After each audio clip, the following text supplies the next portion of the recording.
Okay, our module this week is on end of life issues. It's a pretty um, important topic, maybe kind of a heavy one, but hopefully is powerful. Here's the objectives. From our main objectives, we're still working on the needs of older adults and the resources for them. Like every other PowerPoint, this has lots of resources in it. And the biggest probably notion out of this week's lesson is basically your own self-examination of your own beliefs and how this is sort of fitting in with you and your life and your own personal culture and your perspective. So in this module, we'll talk about practical considerations that happen at the end of life or need to happen, and there's lots of resources for that. And I have two videos that I'm going to share that pertain to other issues. One of is on the logistics of lost, and then I have some great stuff from Marcia Harris Brin on the spiritual side of end of life planning. And I just want to be mindful to let you know that the cultural issues related to this end of life thing, of course, are important. And those are things that as a healthcare worker, you need to have some presence of mind as how that fits in with the people that you're working with and their cultures and their beliefs. So end of life issues. So there's lots of practical stuff. That's the part we're going to talk about first. And so you've heard this notion before that people need to get their affairs in order. There's lots of paperwork. People have all kinds of stuff that they could have together later in life. Lots of legal documents. Some people plan their own funerals. Some people like to say goodbye to people. Some people leave very suddenly and they leave kind of have a big mess because they haven't put their affairs in order. I'm sure some of you probably have some experience with that in your own family situations.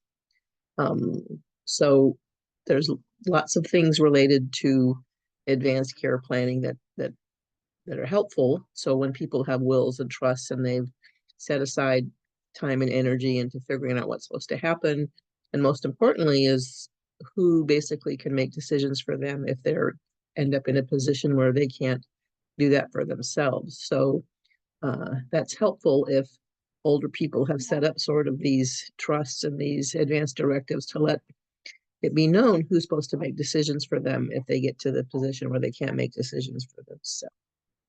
So important details. We've talked about this before a little bit in one of our older adult interaction. There is a document you can be filed.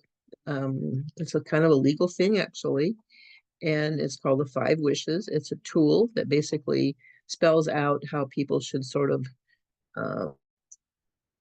think about what kind of treatments they're willing to be okay with, how they want to be treated, and what you ultimately want the people that you're leaving behind to know. So you can look at this document. It's, again, here is a resource. And if you're filling it out, sometimes you do that with the help of planners and attorneys, those kinds of things. So a power of attorney is something that hopefully gets filed if someone needs to get to the position where they're not going to be able to make their own decision. So if someone files a durable power of attorney, that means that they've named someone to act on their behalf. And it's is there if you get to the situation when you can't make your own decisions. You've heard of this document before, a POLS, the physician's orders for life-sustaining treatment. This is something that many older adults basically have posted on a refrigerator because they have this notion that they don't want to have life-saving measures taken out, or maybe they do. And this is the form that basically spells out what they're willing to have done or not have done. And it is a medical order, so it does have to have a doctor's signature on it. It's similar to a prescription, but physicians are used to filling this out. So this might be something you want to get your older adult clients to have filled out and available if for some reason you think this is pending thing for somebody who's terminal or has some serious chronic illnesses. When I first started teaching Gero 101, there was a woman in the class named Mary who kind of piped up when we got to this topic. And she's a person who has done an amazing job of basically creating documentation for what people are supposed to do when she can't do things for herself anymore, when she dies. So she actually has what she calls her death binder, and she shared it with the Gero classes multiple times. And I have a little bit of her information here in this handout. I don't have the whole thing, but basically it is a little bit over the top, but you have to give her credit for having a plan and following through with it. So she's got this binder where she's put together all the documents that she thinks are important for this whole, basically putting her affairs in order concept. One of the things that she might have in this book that's an important discussion item is, what do people want to have happen to them when they're gone? So do they want to be cremated? Do they want to be buried? This is where the cultural issues kind of fit in, because there's certain cultures where there's traditions, and I wouldn't say rules, but there's things that are supposed to happen at a certain time interval for given individuals based on when they've passed. So those are important considerations. And if there's knowledge about what people kind of want done, then that's very helpful for the ones trying to make arrangements to deal with somebody who has passed. So Mary has this in her book.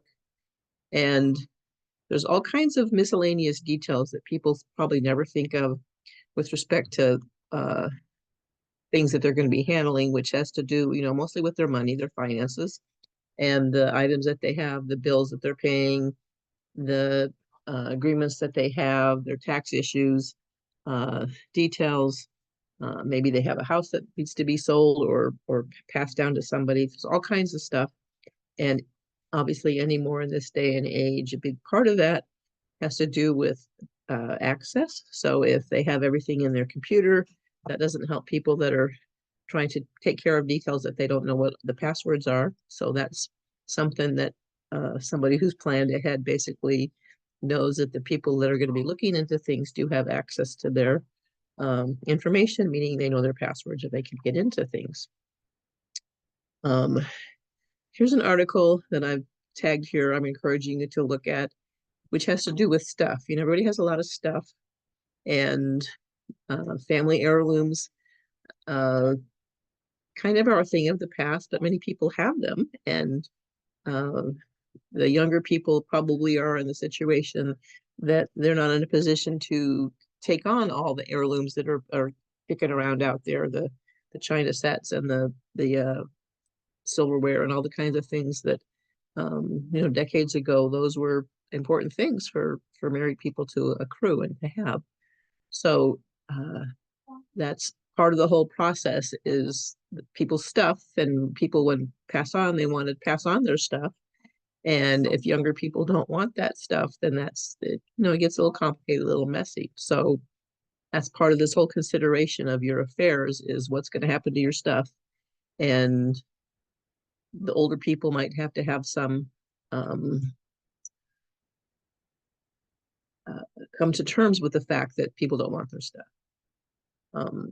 There's, again, lots of resources, and here are some legal toolkits that people can follow through and look at to get some specific help on these guides and the things that they should need to do pertaining to advanced directives and other kinds of concepts. So if you're in the position of needing to know this stuff, here's some resources for you. We're not going to look at them on this talk. Again, this is Mary's binder. She's got 3 copies of it. She's got one in some box that she takes with her for her safety box when the house is on fire. Not sure where the other 2 are. So I do want to have us watch this presentation, which in 2022, the Gerontology Conference had some great seminars, and we're looking at 2 of them. This is one of them, and this is a woman who basically wrote a book pertaining to lots of these details. So let's see if this will play. And hopefully the sound will come through too.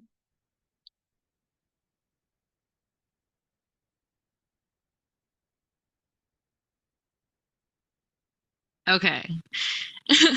Good morning. My name is Sophia Hojat, and as Dr. Marshall mentioned, I'm a recent MSG grad from Cal State Long Beach. And today I'd like to share about the Logistics of Loss handbook I created, which was really a step-by-step guide through the practical matters that remain after the death of a loved one. So the idea for this really came from conversations with friends, family, older adults at the senior center I worked at the time. And it was becoming apparent that coping with grief and making end of life arrangements weren't all that was involved with dealing with a recent death. Many individuals shared with me the hardships they faced during that time or the frustrations they felt when having to navigate practical tasks that followed a death. And it was something I hadn't really considered. So those things were like the burden of closing out accounts or dealing with customer service representatives, which isn't really fun in any situation oftentimes, or trying to ensure that all the loose ends were tied up was only made more difficult by the grief people were experiencing and the lack of direction with this process. People shared with me that funeral planning turned out to be a breeze and that industry had mastered its craft, but it was the endless mental to-do lists that gave them the stress and made this difficult time even more complicated and confusing. And even more so, it became evident that even for the rare few that took advantage of all of the end of life planning resources available to them and made an intentional effort to really close out their affairs before their departure, there were even still all types of emotional, financial, and legal consequences that could remain for their loved one if these tasks after death were overlooked or done incorrectly. There was one woman in particular at the senior center where I worked who shared with me the grief she had to relive as a result of forgetting to take care of her of taking her late daughter off of a mailing list after she had passed away. And so she shared with me like the heartache she felt when she received a credit card offer in the mail years after her daughter had passed away. She talked about how seeing that application flooded her head with thoughts of like, where would she be now? How would she be with her money? You know, would she be financially responsible? All these questions came back as she had to relive this grief and thinking about this loss. And the unfortunate truth of that matter is that this episode of grief brought on so suddenly, so many years after the death, could have ultimately been avoided if there were more clear guidance available for this individual at the time of her daughter's death. As a result of these types of conversations, I really felt compelled to just address this need to create a product to simplify this process. So the problem was then that there were numerous resources guiding people around making end-of-life plans, and on the back end, countless services available to tackle coping with grief. But there really didn't appear to be clear guidelines of what must be done after someone dies to ensure that all those affairs are managed. So without clear instructions, tasks can be easily forgotten, steps can be omitted, and that can lead to the logistical nightmare experienced by the senior at my senior center. And so I think leaving loose ends opens the door to unnecessarily reliving the grief and the loss of the individual, as well as even potential financial or legal issues too. So the purpose was then to create a handbook for bereaved individuals who find themselves responsible for taking care of these items to be completed after a death. The intention for me was that this project would ease that burden and serve as a guiding source for those dealing with grief while trying to complete all the necessary steps after someone dies. So for my literature review, I focused on end-of-life planning and grief as the two main themes, because the way I saw it, participating in end-of-life planning would reduce the number of tasks and loose ends that remained after a death. But while the presence of grief, particularly complicated grief, can make navigating these tasks that remain much more challenging. So I felt it was important to understand the proven benefits of end-of-life planning, as well as what motivates those who do it, as a way to better identify who my target might be for this project and what they'll be up against if no advanced planning was done. I think even in the case of, if you've checked all your boxes and done everything before you pass, there still are tasks that remain. So understanding, how much further back are you set if you hadn't done that all in advance, or for your survivors anyways. But I also felt it was necessary to understand grief and to be able to distinguish between normal grief and complicated grief and the obstacles that are associated with each that could really put a strain on the process of navigating my handbook. I think objectively, some of the things that ended up in the handbook are simple, straightforward tasks, but you add on that layer of grief and they're insurmountable, daunting obstacles, right? And so after my literature review, the process was really identifying and reviewing what existing resources and materials there were out there that were similar to what I was looking at. and then looking for potential gaps or overlapping content, any inconsistencies, what availability was there, and were those materials and products out there easy to use. After this, I compiled like a comprehensive running list of all the tasks I found that needed to be completed, and identified what type of tasks they were, maybe the timeline it would take for completing those, instructions or proper procedures involved with those tasks, and explanations for the tasks of why it was even necessary. Although the task may have been simple, the reason for why it was needed maybe wasn't clear, so looking into that. And from this list, the final categories to be included in my project were determined.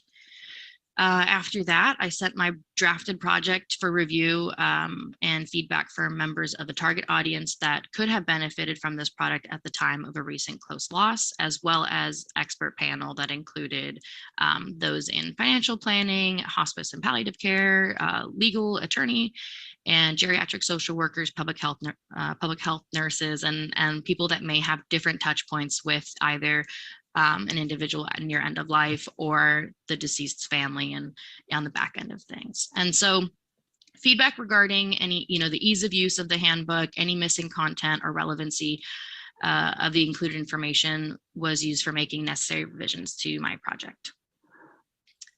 So ultimately, the handbook was comprised of 4 main sections. So immediate matters, the initial time-sensitive steps to be completed in the first few hours following the death. The legal matters that would ideally prevent identity theft, legal disputes, or inaccurate records. Financial matters that could prevent financial loss, monetary disputes, things like overpayments or compensation due back to the survivors. And then personal matters was kind of a modge podge of different things, from protecting the property and assets, personal housing, closing out affairs, social media, things like that. It was really a catch-all, that category. But as well, in this handbook, there is introductory information to the guide, an area to note personal history and information about the deceased, sections at the end designed for the user to make note of account information, any important contacts to track it all there, call notes, they can easily see what they need to follow back up on and who they spoke to was the representative for that agency, and an area to track any tasks that they've assigned to others. And the reason for that was there are certain tasks that do have to be completed by next of kin, but there was an overwhelming majority of the tasks that could have been done by anyone, assuming they had access to the information, the primary, date of birth, things like that.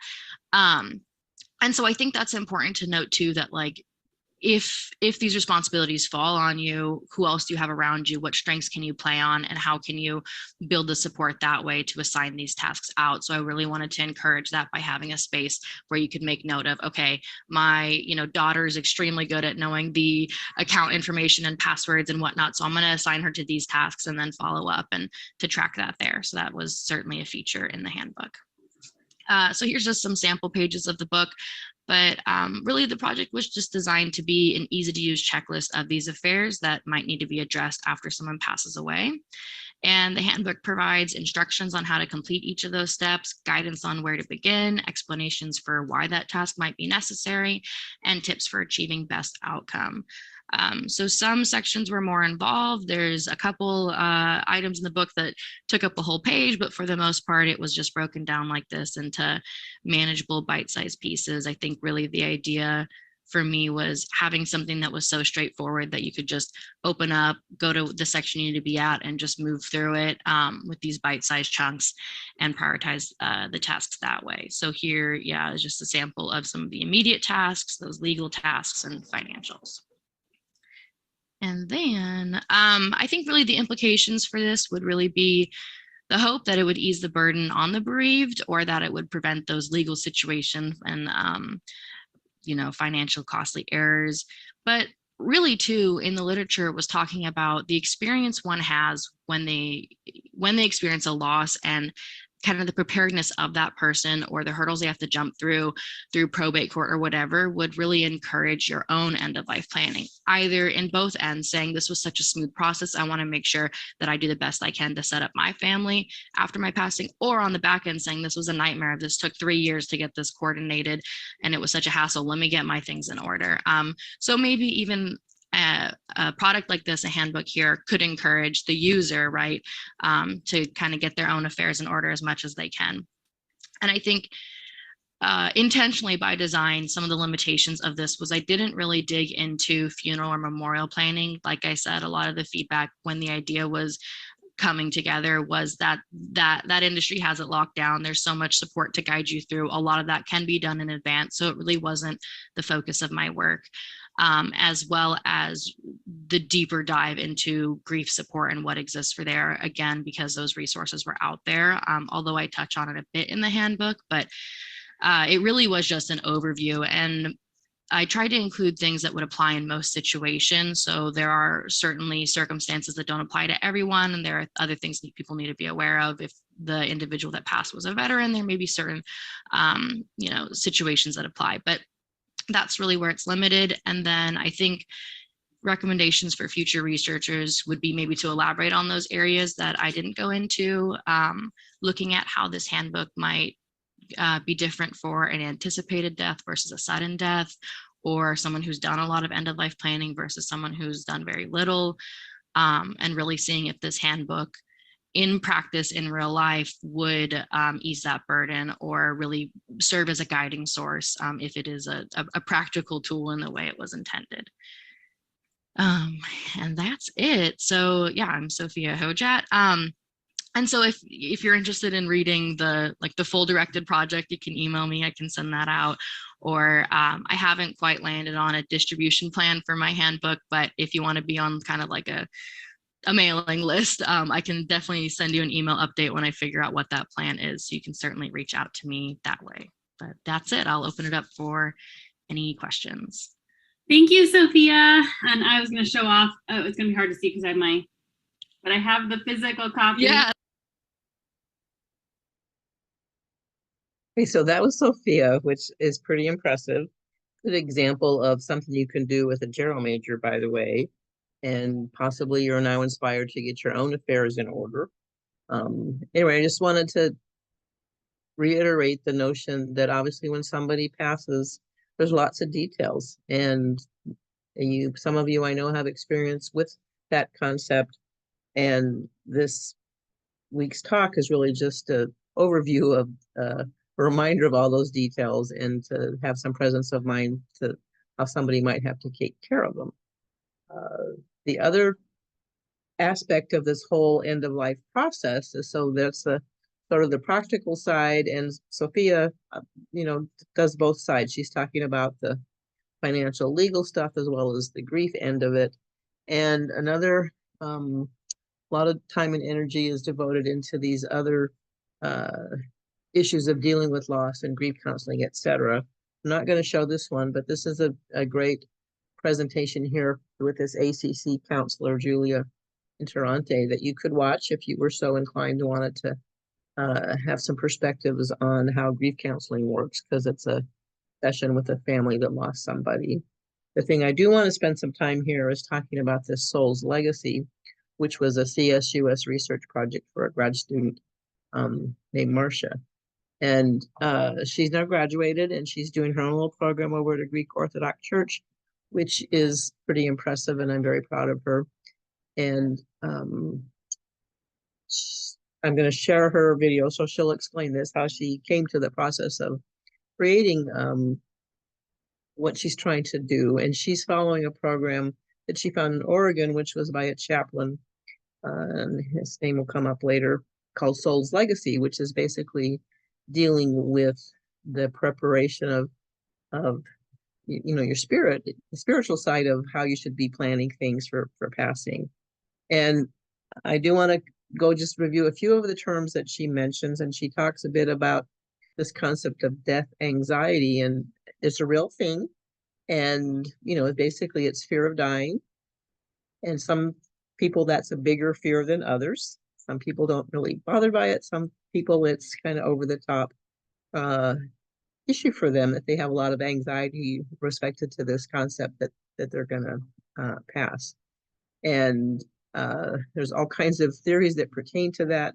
We're not going to try to understand any of them really, but there's these concerns that kind of come out of it. I think she'll explain this a bit in her presentation. And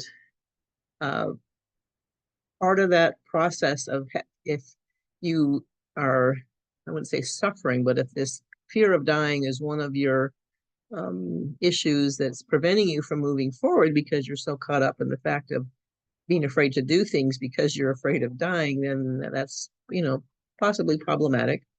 So it goes back to this mindfulness stuff we've been spending some time talking about. And so there's possibly things that should be dealt with if indeed this fear is something that's overpowering you or a person. And she does have some nice notions here. Things that you can do to basically reduce this fear that you might have of dying is basically to not be so afraid of it, is to spend more time dwelling on it. That's one of the coping strategies, or just the treatment strategies, is to pay attention to death a little bit more and get more familiar with it, or more comfortable with the fact that people might be about to die.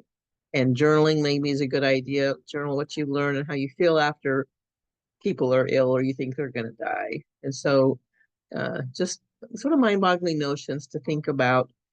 How does your own perceptions of your mortality affect the way you're living? And I'll let Marcia kind of go on from there. And so one of the things she's also doing is talking about the research that she did for her master's degree. And this is a replay of the Soul's Legacy program. It's a 7-session program that's dealing with this existential suffering. And we're actually, before we go, we're going to watch a video clip from the week 7, the final one. So here's Marcia's presentation. And this, maybe you want to take a little break here. This is probably about not quite 30 minutes long. So it's a little long, but do your best to stick with it. And again, take a break if you need to before you actually watch from here on.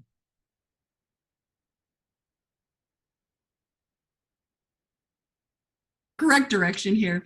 I wanted to thank you for allowing me to share about a rare end-of-life planning program called Your Soul's Legacy, which focuses on helping older adults prepare for emotional, relational, and spiritual suffering in advance of end of life. In 2019, I became caregiver for both of my parents, who within 3 months of being diagnosed with different terminal illnesses, died naturally on the same day. While dying together was a gift for a married couple of almost 60 years, I bore witness to their horrendous pain, not physical, but emotional and relational. Their advanced directives and other end-of-life preparation did nothing to ease these sorrows. So it was actually their dying experience that propelled me to grad school to find resources that could reduce such suffering for others and someday for myself. In my first semester at grad school, I read an article entitled Your Soul's Legacy, a program designed to help prepare senior adults to cope with end-of-life existential distress. It was written by Chaplain Fred Gruey about a program that he developed for his dissertation after spending years in the hospital, as a chaplain, in which he realized that there were many issues that were creating suffering for his patients at end of life, that because of the narrow time frame associated with their prognosis, they did not have enough time to ultimately find the peace that they could have had at end of life. And so that was the impetus for his program. So not surprisingly, when I, when I read this article, I immediately thought of my parents, and that has set me on the road as far as my master's research. But obviously, I am not a hospice chaplain. And so in order to test this program, we created a Train the Trainer program, and I was one of its first graduates. And then in order for me to research the program as an intervention, the program itself as an intervention, I created quantitative research tools to be able to do that. And I'll talk more about that in a moment. Oops. Before I actually jump into my research, I would like to share with you a little bit about this program since it is so very unique. Essentially, it is a 7-week program for small groups up to 12 that is 90 minutes in length. And on the first week, older adults hear a video presentation by Dr. Gruey, and in which he actually introduces normal end-of-life existential suffering, what that is, and why it's worth preparing. And then for the next 6 weeks, attendees are actually given an assignment each week in which they do a self-discovery exercise around a given topic. And then the following week, the majority, while there again is always an introductory video about the topic, there's some group discussion that goes along with that. And then the members of the group share what their experience was.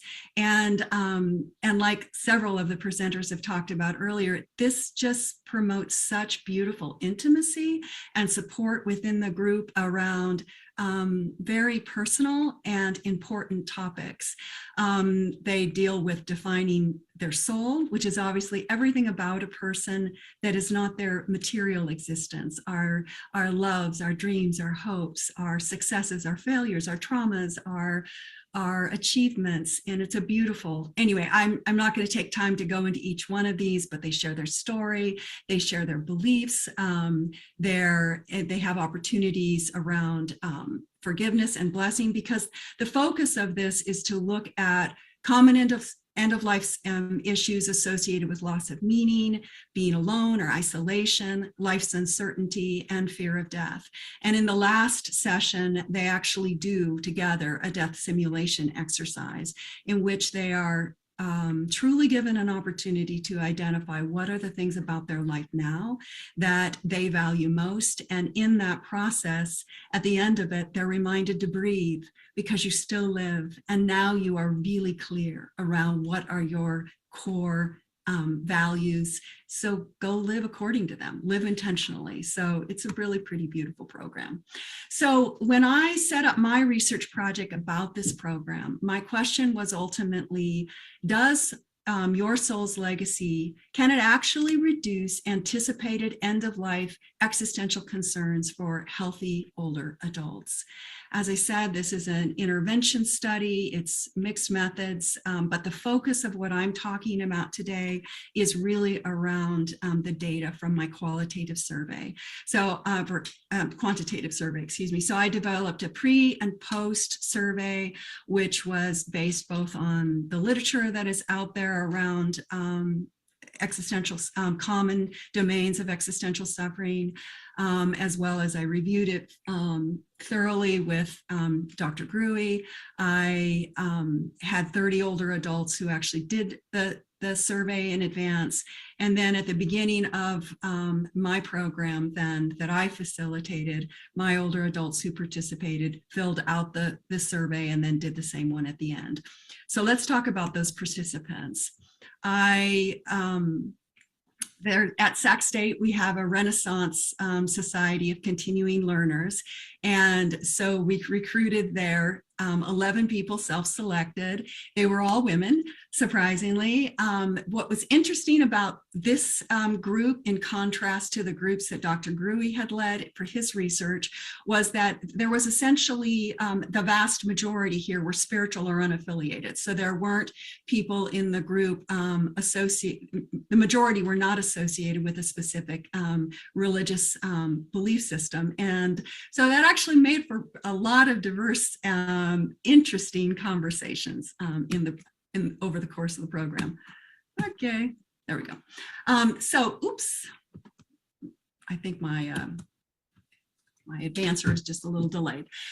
So this is just a stylized version of my actual survey that I created. And on the right-hand side, there was essentially 26 questions or items that people were asked relative to common end-of-life issues that create concern for people. And then they were asked to rate them on a scale of 1 to 10, 1 being this is a smaller, least concerning, 10 being most. and to do the whole thing from the frame of, if you were given a notice that you had a terminal illness today, how concerning would these topics be? So before I jump into actually sharing some of my data results with you, I want to explain that you're going to see two different kinds of results on the screen. The first one will be a bar chart, and it reflects the types of questions that you just saw from my table of the survey on the last slide. It's going to show the goal of the program was ultimately, again, would my participants actually have reduced concerns about these end-of-life topics that create concern and suffering in the dying process. And so the first bar represents the number of participants. I actually had 9 people who filled out both pre and post. So that's my sample set here. So the number of my participants that had reduced concern is in the light peach bar, number of participants who had no change after the program, and then number of participants who actually had increased concern after the program. The second type of questions you will see, or data that I will provide information about were all based on Likert questions. I had 16 Likert questions on the survey as well, and I'll give you mean, pre and post, and then the arrow according to, that will be associated with each one of the questions actually indicates the direction in which I wanted to see my numbers move. That would indicate that the intervention actually did have a positive effect. A couple of quick comments. There were no tests of significance done on my data because I'm dealing with a very small sample set. These are opportunities for future researchers. The findings that I will be presenting today deal with dignity and independence,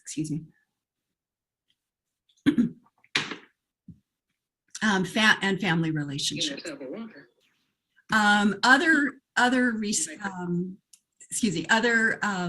data that's not include data from my survey, from my quantitative survey results that's not included includes death anxiety, legacy meaning, and spiritual concerns. Oops. Boy, this is just, oops, never mind. Okay, relative to death and dying, I think I have something that popped up here, but excuse me 1 second. Okay.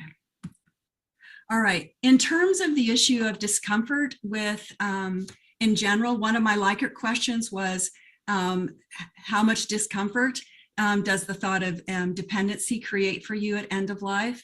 As you can see from my directional arrow, participants actually had less discomfort associated with the notion of dependency at end of life after the program.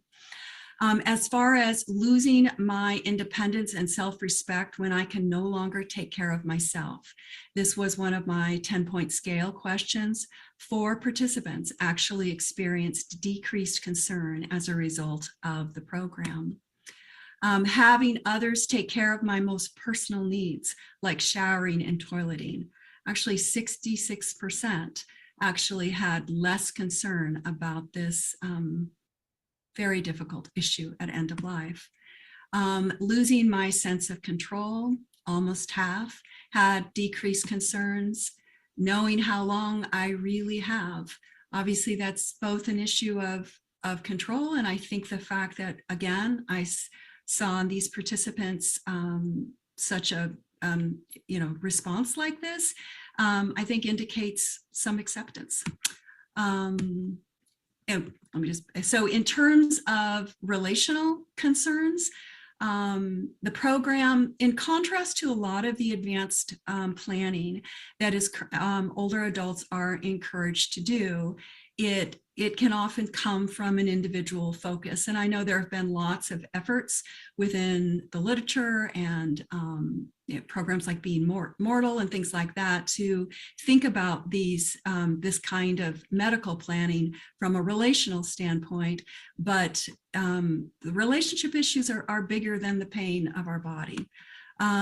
So fear of being a burden is obviously a huge end-of-life concern.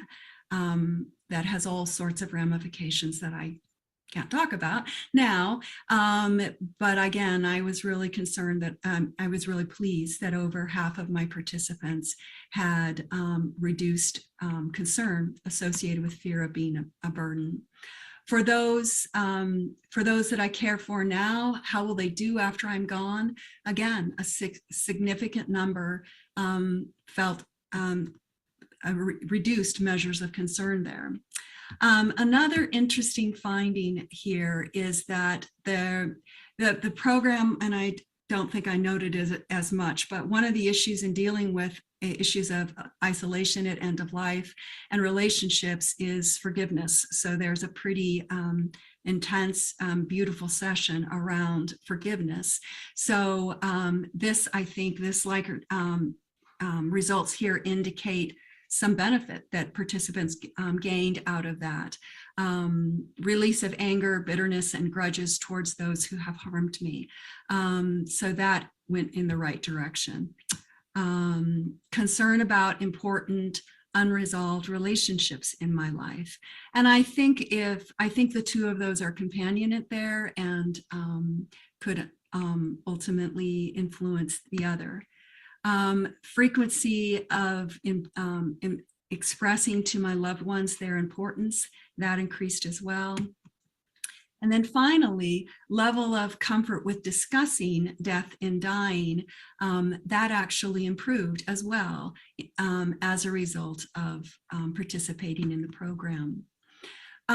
So the last area, 3 other slides I'd like to share with you from the 10-point scale relative to relational concerns that were actually somewhat surprising. So my bars are going in the opposite. For the majority of participants, increased concern. But the item here was having my loved ones prepared for my death. I think this is actually an indicator of maybe I might want to see increased concern here, especially when we couple it with the last Likert question about that the level of comfort in discussing death and dying actually increased for my participants. So if I feel more comfortable with being able to talk about death and dying with my loved ones, then it would also follow that I would also be more concerned about wanting to have my loved ones prepared, as I now feel more empowered to be able to do that. Another interesting finding, being able to give something meaningful to my loved ones. So there's a beautiful part of the program that talks about being able to give a blessing.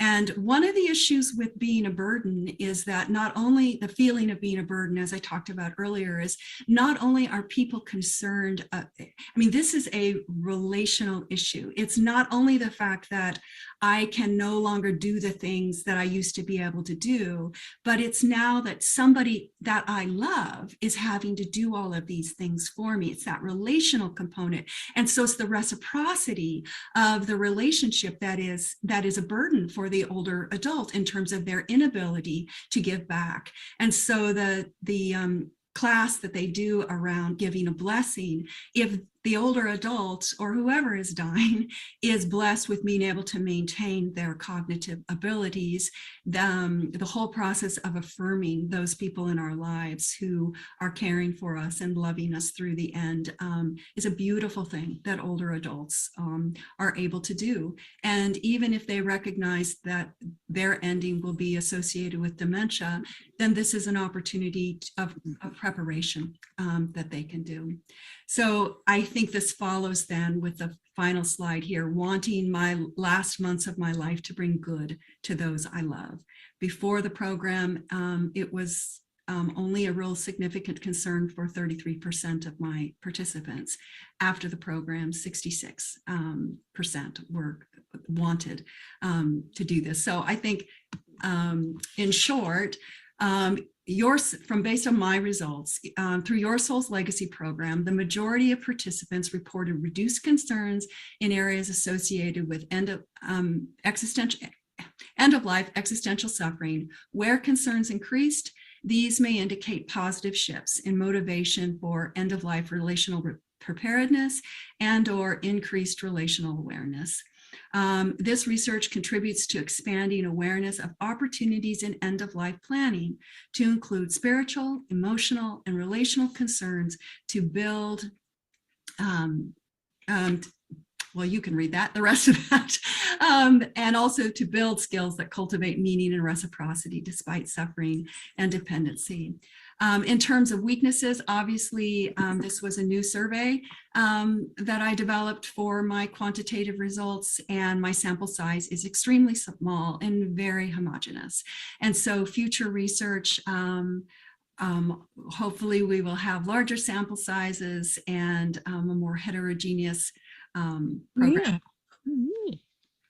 So in closing, I just want to go back to this slide. My parents in their celebration of life picture here were in their 60s and 70s. They were actually the ideal age to do a Souls Legacy program. And I can only imagine the difference it could have made in their end-of-life suffering, relative to their end-of-life suffering, if they had had something like this to do some of this advanced planning in. So my hope essentially is that other researchers will build on my work so that when older adults do end-of-life planning, preparing for the needs of their soul becomes as important as preparing for the needs of their body. If my work contributes to such an end, then what my parents suffered is given meaning to. I'd like to thank all those who contributed to my research work and to my parents who were its catalyst. Thank you. Wow, thank you so much. That was a wonderful presentation. I really enjoyed your. Yeah, so that's Marcia, who I adore, and she's now graduated. She has a program that she's getting started in Sacramento at a Greek Orthodox church.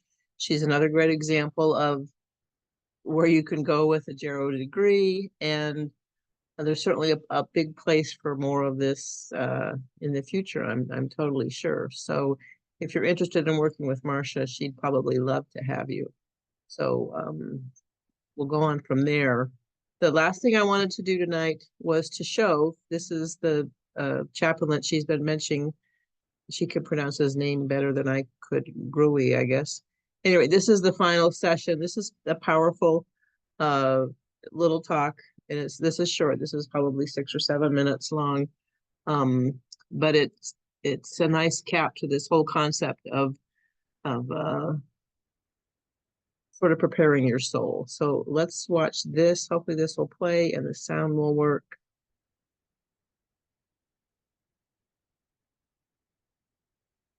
That's not where I want it to go.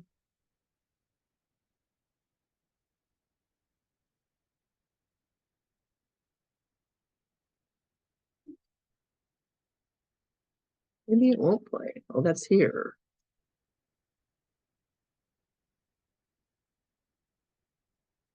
Many buttons.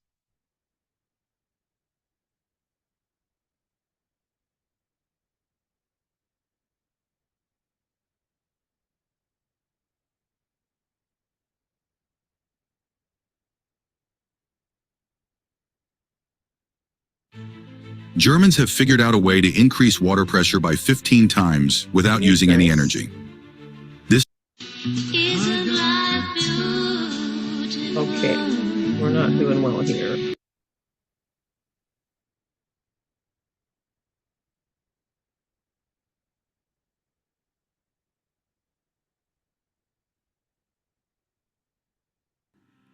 Welcome to the Your Soul's Legacy Seminar Session 7, Connecting with Your Mortality.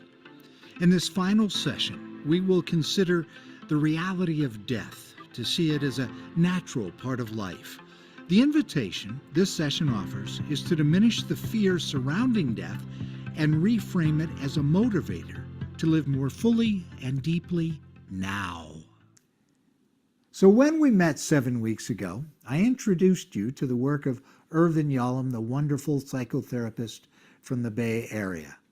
And in that book that has been so important to my own life and work, Existentialist Psychotherapy, Dr. Yalom writes this: although the physicality of death destroys men and women, the idea of death saves them. Now that may sound shocking to you, but I think the point Dr. Yalom is getting at is the only reason that we have a sense of meaning and importance in this gift of life is because we know at some point it's going to end. Imagine if you lived in a world where nobody got old or died. Think of Bill Murray in the movie Groundhog Day, where it just goes on and on and on and on and on. Nothing would be important because we'll get to it tomorrow. I'll do it the next day. The only reason we have a sense of meaning is because we know at some point this gift we call life is going to end. Now, in light of that reality, I have, in the wisdom of so many philosophers and theologians, I've encapsulated what they had to say in what I call this dying well paradox, which has been the focus of our time together for these last 7 weeks. And it goes like this: contemplating my death compels me to live a fully engaged life now, and living a fully engaged life now is the best preparation for my dying. That's what this whole course has been all about, to help make death less scary and to give us momentum or desire or impetus to live fully now while we still can. The exercise you just completed together in your group is designed to remind us this gift is short. So how can I live as fully, as freely, as richly, loving the people that I want to love as best I can for as long as I can? How do we do that? That's what this has all been about. In the Christian scriptures, in the Bible, there's a wonderful verse that I've never heard any preacher preach on. It's in the book of James, verse 4 and 14, and goes like this: whereas you do not know about tomorrow, what is your life? You are a mist, a vapor that appears for a short time and then disappears. Now, many of my friends think that's depressing. I think it's incredibly liberating because it reminds me 50 years from now, nobody's going to even know I ever lived. So why do I take myself so seriously? Why do I get so worked up about the events of today when in 50 years, I'm not even going to be a memory? What that says to me is go live now while I can. Live freely. Stop worrying about what other people think or what they have to say. It's fleeting. So go enjoy life as best I can for as long as I can. Now, in my work as a hospice chaplain, I have had a lot of time to work with my friend death. And one of the thoughts I had one time when I was sitting with a patient who was dying and I was praying for them, I thought, why is the Grim Reaper so grim? And as I was sitting there, I thought, what is with this costume? I mean, the hooded cowl and the scythe and all of that. Why are you so grim? And the thought came to me, I wonder if death has a cowl to cover his face, a hood, to hide his own grief at having to come and collect so many folks who never really lived. So many folks who had never given their hearts freedom to love and to be loved. They were so afraid of what other people think, that so consumed by our culture's unachievable standards of wealth and beauty and youth and knowledge, or they were traumatized by painful experiences that were inflicted upon them, that they spent their precious moments of this gift of life in some sort of self-absorbed sleepwalk. Why is the Grim Reaper so grim? Maybe because he aches so desperately for the missed opportunities that we all had to really live. So I want to be honest with you. Of late, I'm going to turn 70 years old this year. I've been working at strengthening my own spiritual vital signs that I referenced to you in our first session together. I want to live while I still can. So I look for opportunities to be generous, particularly with my time, which is very hard for me. I'm stingy with my time. And I want to surrender to the things that I can't change, accept the things I can, and to pray for the wisdom to know the difference. So every morning I wake up, I start out the day and ask for the grace and the courage to be Chaplain Fred yet once again. And I ask for God to open my heart to the people I'm going to encounter in this day, all the people I'll run into, and to see if I can't find, like a treasure hunt, to run into at least 3 people that I can see something beautiful in their life and communicate that in a way that's authentic and real. And it doesn't have to be big. It can be very small, but it needs to be authentic and real. I want so much to be a blessing to the people in my world with the time that I still have. I think that's one of the most important projects I want to do until the day I die, is bless as many people as I can in a very real and authentic way. I've come to the realization that all I seek at this point in my life is I just really want to be a good man. I want to be able to tell the people that I love why it is I love them, what is so beautiful about them. I want to be a conduit of God's grace rather than a participant in the fear of not enough. I want to be kind and generous, trusting that if I give myself to doing these things, at the end of my days, when I'm on my deathbed, I want the last words to cross my lips to be thank you. And I want when my friend death comes to collect me, he'll have a knowing smile and give me a nod and a thumbs up that I did it well, that I actually lived my life. And that is my prayer for you. In conclusion, I'd like to share this blessing with you. Life is short, and we do not have too much time to gladden the hearts of those who travel this way with us. So make haste to love. Be swift to be kind. And may the divine mystery that we name God, who's beyond our ability to know completely, but who created us, who loves us, and travels this way with us, bless us and grant us peace.